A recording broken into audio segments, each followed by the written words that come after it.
The world was painted in shades of green and gold, the air thick with the scent of damp earth and pine. Liam, a man whose soul felt most at home amidst the untamed wild, moved with a quiet grace along the forest trail. He was a creature of solitude, finding a profound peace in the rustle of leaves and the distant call of a hawk.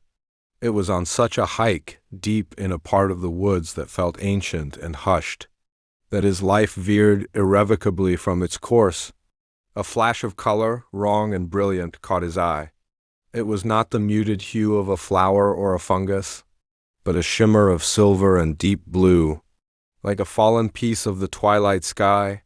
He pushed through a thicket of ferns, his breath catching in his throat.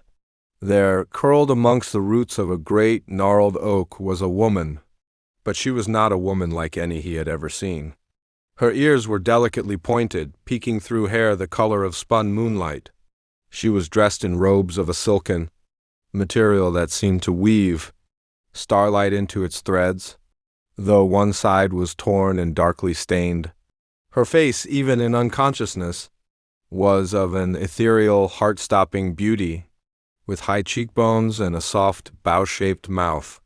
One of her legs was bent at an unnatural angle, a cruel-looking gash marring the pale skin of her calf. Liam's instincts as a former paramedic kicked in, overriding his awe and disbelief. An elf. He was looking at an elf. He knelt beside her, his hands surprisingly steady as he checked for a pulse. It was there, a faint, fluttering rhythm against his fingertips, like the wing beat of a captive bird. "Hey," he whispered, his voice rough with concern. "Can you hear me?" She didn't stir. Gathering his courage, he worked quickly. He used the clean water from his canteen to wash the wound, then tore a strip from his own shirt to create a makeshift bandage, splinting the leg with a sturdy branch and a length of cord from his pack. As he worked, he was acutely aware of her, the delicate structure of her bones, the impossible softness of her skin, the faint, floral scent that clung to her, like night-blooming jasmine. He knew he couldn't leave her. With immense care, he lifted her into his arms. She was lighter than he expected, as if woven from air and dreams. Carrying her the 2 miles back to his secluded cabin was the most profound journey of his life.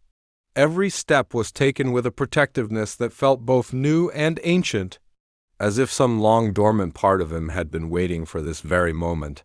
He laid her in his own bed, the quilt looking humble and coarse against her radiance. For 3 days he tended to her. He cleaned her wound, applied poultices of healing herbs he knew from the forest, and spoon-fed her sips of broth and water. He talked to her, his voice a low, steady murmur in the quiet room.